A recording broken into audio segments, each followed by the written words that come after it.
Hi everyone, I'm Ruby. And I'm Jack. Welcome to our channel. Day 45. The machines are learning. Yesterday, my toaster burned my bread on purpose. It knows. I am the only one who sees the truth. Jack, what are you doing? Ah, Ruby! Shh! Don't speak so loud. They are listening. Who is listening? The audience? No, the algorithms! I watched a documentary last night, Ruby. It said AI is growing faster than humans. I tried to talk to my friend about it, but I didn't know the words, so I just waved my hands and screamed, "The computers are coming!" Oh dear, that sounds terrifying for your friend. It was. I looked crazy, but I'm not crazy. I'm just lacking vocabulary. That is the silent struggle again. You have a big, complex feeling, fear of the future, but you only have simple words. It makes you feel powerless. Exactly. I feel small, like an ant, and the AI is a giant boot. Okay, Jack, take off the sunglasses. We are safe here. Today, we are going to upgrade your vocabulary so you don't have to scream at your friends. We're talking about AI anxiety and the future. Okay, but I'm keeping the hoodie. It's my comfort hoodie. Fair enough. Let's start with that feeling of the computers are coming. You said you feel like the AI is an enemy. Yes, an enemy. There's a specific phrasal verb we use when something takes control away from you. We touched on this before. Do you remember? To take over? Yes, to take over. But let's expand that. What happens if the AI isn't an enemy, but it just makes you lazy? Oh, that is definitely happening. Last week, I asked ChatGPT to write a birthday message for my mom. Jack, no! I know.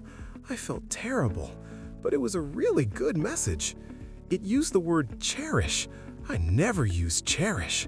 This leads to our first new scenario, the reliance trap. The reliance trap? Yes, when you depend on something too much.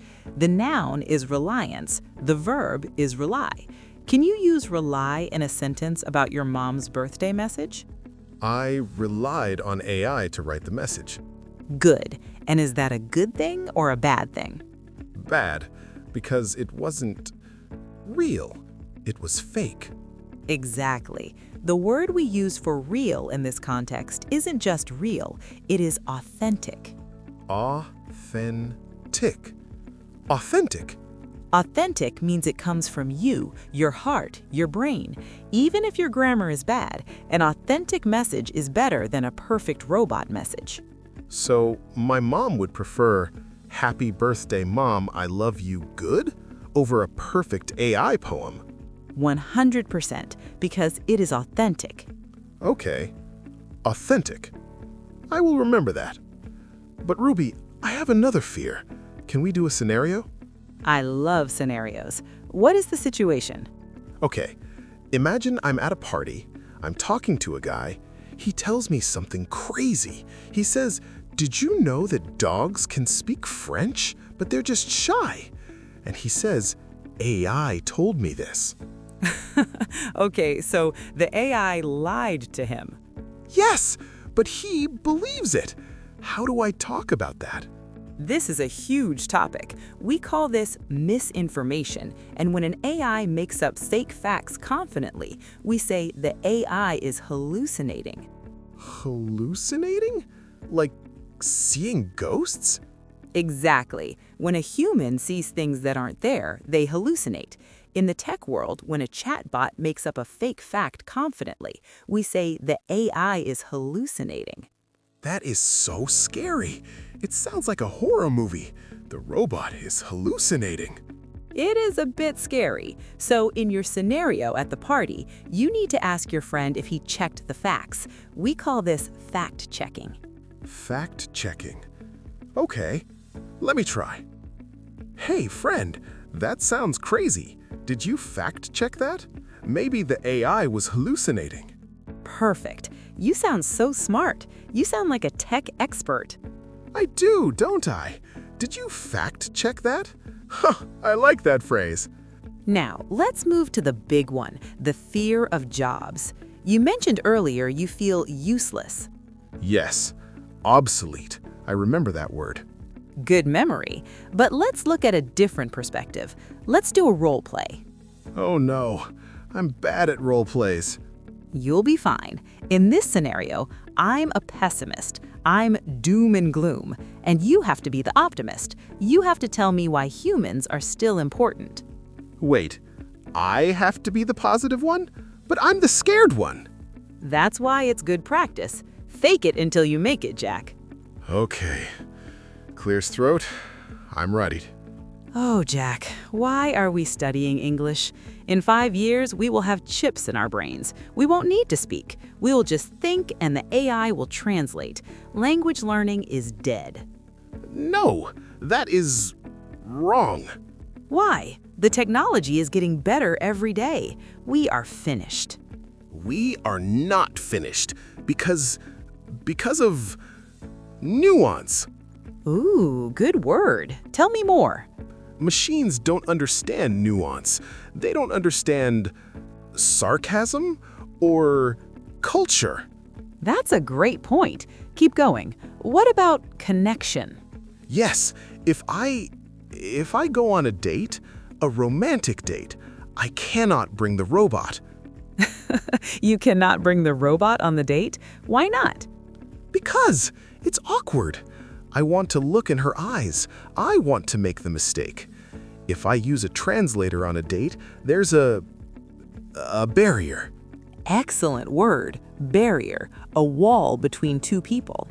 Yes, language is about connection, not just information. So humans are not obsolete. Bravo! Jack, you actually convinced me. I think I convinced myself too. You touched on a great concept, soft skills. Soft skills? Like being gentle. Not exactly. Hard skills are things like coding, math, or grammar rules. Soft skills are things like communication, teamwork, empathy, and leadership. Ah, and AI is bad at soft skills. For now, yes. So if you want to talk about your future career, don't say, I can type fast. Say, I have strong soft skills. Okay, I'm good at people. Exactly. Now, let's do one last scenario, the job interview. This is the one everyone fears. The boss versus the robot. Yes, I'm the interviewer. I'm going to ask you a very aggressive question. I want you to use the word co-pilot and tool. Co-pilot. Like on an airplane, the guy who helps the pilot. Yes, it's a metaphor. It means the AI helps you, but you fly the plane. Okay, I'm the pilot. The AI is the co-pilot. I'm ready. So, Jack, you seem like a nice guy, but honestly, for this writing job, ChatGPT is 100 times faster than you and free. Why should I pay you a salary? That is true. AI is very fast. But AI is just a tool. It's like a calculator. Go on. You need someone to push the buttons. You need a pilot. I will use AI as my co-pilot. I will use it to be faster, but I will check the quality. I will add the human touch. And if the AI makes a mistake? Then I will fact-check it. I will make sure it is not hallucinating. If you hire just the AI, you have no safety. If you hire me, you have a pilot. Jack, that was amazing. Really? I felt strong. You sounded professional. You acknowledged the technology, the co-pilot, but you showed your value, the pilot. That's how you survive the future. Wow, I feel much better. I think I can take off the hoodie now. Please do. It's very hot in here. So, to review, I shouldn't be afraid that AI will take over. Correct.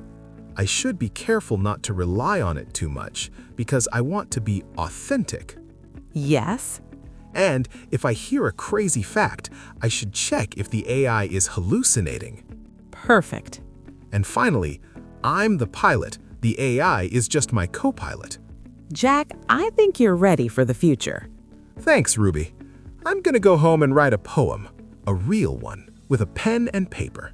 That sounds lovely. What will it be about? Cheese.